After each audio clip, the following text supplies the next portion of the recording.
నిరుద్యోగ విద్యార్థులకు ఉద్యోగాలకు కల్పనగా ఇవాళ రాష్ట్ర ప్రభుత్వం 7 నెలలు రాగానే దాదాపు 28,000 ఉద్యోగాలు భర్తీ చేసి ఇలా గ్రూప్ 1 కూడా ప్రిలిమ్స్ని అద్భుతంగా నిర్వహించి ఎక్కడ కూడా అక్రమాలు లేకుండా చేస్తే ఇవాళ 11,000 పోస్టుల్ని డిఎస్సి పోస్టులను భర్తీ చేస్తుంటే గ్రూప్ 1 పోస్టులను 563 పోస్టులను భర్తీ చేస్తుంటే గ్రూప్ 2 గ్రూప్ 3 పోస్టులను భర్తీ చేస్తుంటే ఓర్వలేక ఇవాళ రాష్ట్ర ప్రభుత్వం పైన ముఖ్యమంత్రి గారి పైన ఇవాళ కేటీఆర్ లాంటి బ్యాచ్ ఇవాళ కుట్ర చేసే ప్రయత్నం జరుగుతూ ఉంది. ఇవాళ కేటీఆర్ గారు 10 ఏళ్ల కాలంలో మీరు పాలన అనుభవించినటువంటి పరిస్థితుల్లో నిరుద్యోగులకు ఏనాడు కూడా ఉద్యోగాలు కల్పించాలనే సోయి లేకుండా పోయింది. మీ కాలంలో నిరుద్యోగులు పరీక్షలు రాయాలంటేనే భయభ్రాంతులకు గురైనటువంటి పరిస్థితి మీ అందరికి తెలుసు. నేను అంటున్నా, కేటీఆర్ నిరుద్యోగులకు మొదటిగా ఫస్ట్ క్షమాపణ చెప్పాలి. నిరుద్యోగుల గురించి మాట్లాడే నైతిక అర్హత బీఆర్ఎస్ కానీ కేటీఆర్కు లేదని కూడా ఈ సందర్భంగా గుర్తు చేస్తూ ఉన్నాం.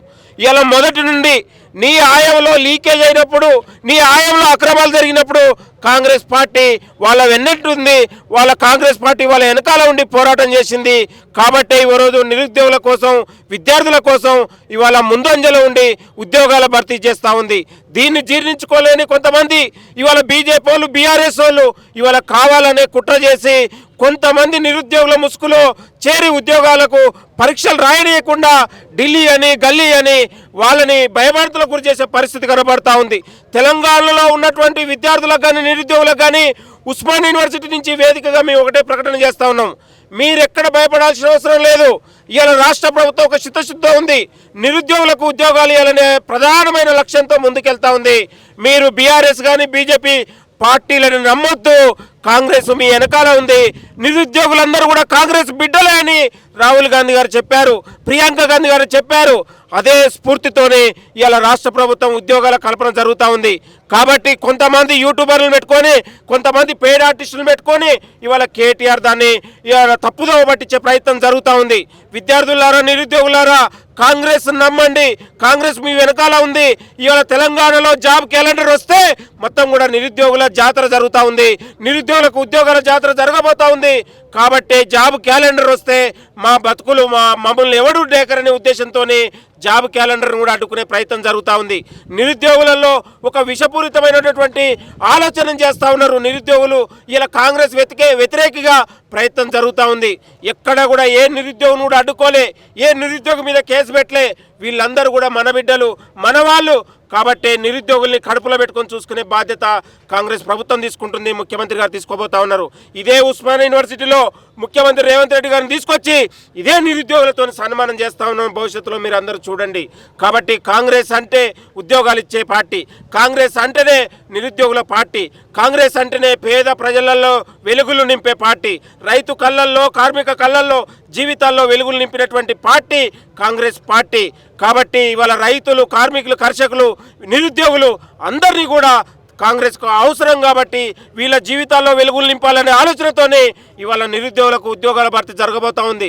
కాబట్టి ఇలా కేసీఆర్ హయాంలో 4,000 స్కూళ్ళ మూతపడితే ఇవాళ మొత్తం కూడా కాంగ్రెస్ ప్రభుత్వం వచ్చిన తర్వాత వాటిని కాంగ్రెస్ ప్రభుత్వం తెరిచి వాళ్లకు పంతులు ఇవ్వాలి, పేద ప్రజల బిడ్డలకు చదువుని ఇవ్వాలి, వాళ్ళని కూడా ఒక డాక్టర్ని, ఇంజనీర్లు చేయాలనే ప్రధాన ఆలోచనతోని ఇవాళ ఆగమేఘాలు ఒక డిఎస్సి పెట్టి 11,000 పోస్టులను భర్తీ చేసి గ్రామాలలో ఎదురు చూస్తున్నటువంటి యువతకు, విద్యార్థులకు, పేద బిడ్డలకు ఒక టీచర్లను పంపించే బాధ్యత కాంగ్రెస్ పార్టీ తీసుకుంటుంటే ఆ పేద బిడ్డలకు చదువుని అడ్డుకునే ప్రయత్నం ఇలా కేటీఆర్ చేస్తూ ఉన్నాడు. కాబట్టి మీరందరూ కూడా తెలంగాణ సమాజం ఆలోచన చేయాలి. కొంతమంది విషపురుగుల్ని, కొంతమంది నిరుద్యోగ ముసుగు వేసుకొని మేమే అసలైన నిరుద్యోగులు అంటారు.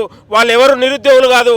అసలైన నిరుద్యోగులు ఓయి లైబ్రరీలో, చిక్కడపల్లి లైబ్రరీలో, సిటీ లైబ్రరీలో చెట్ల కింద, పుట్టల కింద పుస్తకాలు పట్టుకొని చదువుతూ ఉన్నారు. కాబట్టి ఇక్కడ మీడియా దగ్గర రాజకీయం చేసేవాళ్ళు, నిరంతరం మీడియాలో కనపడే వాళ్ళు దొంగ నిరుద్యోగులు. నిరుద్యోగుల ముసుగుల్లో లీడర్లు కావాలి. మామూలుగా కేటీఆర్ గుర్తుపట్టాలి, కేసీఆర్ గుర్తుపట్టాలి. వాళ్ళు ఇచ్చే పైసలకు ఆశపడే బ్యాచ్ కొంతమంది తయారైంది. కాబట్టి వాళ్ళు ఎవరు నిరుద్యోగులు కారు. అసలైన నిరుద్యోగులు లైబ్రరీ ఇంజనీర్లు ఉన్నారు, వాళ్ళ కోసం పనిచేస్తూ ఉంది కాంగ్రెస్ ప్రభుత్వం అని కూడా ఈ సందర్భంగా గుర్తు చేస్తూ ఉన్నాం. ఎన్ని కుట్రలు చేసినా, ఎన్ని దగా చేసినా నిరుద్యోగుల జీవితాల కోసం కాంగ్రెస్ ప్రభుత్వం పోరాడుతుంది. కాంగ్రెస్ ప్రభుత్వం ఇచ్చిన మాట నిలబెడుతుంది. భవిష్యత్తులో ఇదే ఆస్కాల దగ్గర ముఖ్యమంత్రి గారిని తీసుకొచ్చి, మంత్రులను తీసుకొచ్చి ఒక భారీ సన్మానం కూడా చేయబోతా ఉన్నాను కూడా ఆశాభావం వ్యక్తం చేస్తూ ఉన్నాం. కాబట్టి ఇలాంటి కుట్రదారులు నిరుద్యోగ యువత నమ్మొద్దని కూడా తెలంగాణలో ఉన్నటువంటి నిరుద్యోగులందరికీ కూడా పిలుపునిస్తా ఉన్నాను.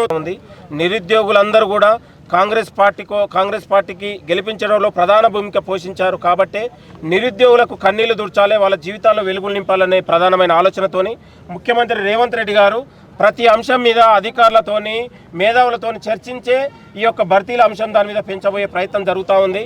ఇవాళ గ్రూప్ 1 కానీ, గ్రూప్ 2 కానీ, డిఎస్సి కానీ తెలంగాణలో గతంలో ఎన్నడూ లేని విధంగా భారీ పోస్టులు ఇచ్చి ఇవాళ నిరుద్యోగుల జీవితాల్లో వెలుగులు నింపాలనే ప్రక్రియ జరుగుతూ ఉంది. త్వరలో జాబ్ క్యాలెండర్ జరగబోతూ ఉంది. తెలంగాణలో మొత్తం ప్రతి ఖాళీలను కూడా నింపే బాధ్యత ప్రభుత్వం తీసుకుంటుంది. మీరందరూ కూడా చదువుకోండి. ఏ రాజకీయాలకు మీరు బలి కావాల్సిన అవసరం లేదు. కుళ్ళు రాజకీయాలలో మీరు ఇది కావద్దని కూడా తెలంగాణ యువతకు కోరుతా ఉన్నాం. కేటీఆర్కు సిగ్గుపడాలి, కేటీఆర్ నిరుద్యోగులకు క్షమాపణ చెప్పాలి, సారీ చెప్పాలి. ఎందుకంటే 10 ఏళ్ల కాలంలో నిరుద్యోగుల మీద కేసులు పెట్టించి, జైళ్ళల్లో పెట్టించి, ఇదే మురళీరాజు జరిగిపోతే అర్ధరాత్రి కేసులు పెట్టించి పోలీసులతో గతంలో ఎంత లాఠీచార్జ్ చేసిండు, ఎంత విధ్వంసం సృష్టించడం మనందరికీ తెలుసు. కాబట్టి కేటీఆర్ని నిరుద్యోగులు నమ్మొద్దని కూడా ఈ సందర్భంగా గుర్తు చేస్తాను. ముమ్మాటికి తెలంగాణ నిరుద్యోగుల ద్రోహి కేటీఆరే, క్షమాపణ చెప్పాలి. గన్ పార్క్ దగ్గర వచ్చి ముక్కు నేలకు రాయాలని కూడా నిరుద్యోగుల తరపున మేము డిమాండ్ చేస్తా ఉన్నాం. ముఖ్యమంత్రి గారు చాలా చిత్తశుద్ధితోని, చాలా నిబద్ధతతోని నిరుద్యోగులకు ఉద్యోగాలు కల్పిస్తుంటే కొంతమంది పరీక్షలు రానియకుండా అడ్డుకునే ప్రయత్నం జరుగుతూ ఉంది. దయచేసి తెలంగాణలో ఉన్నటువంటి నిరుద్యోగ యువత నమ్మొద్దని కూడా కోరుతా ఉన్నాం.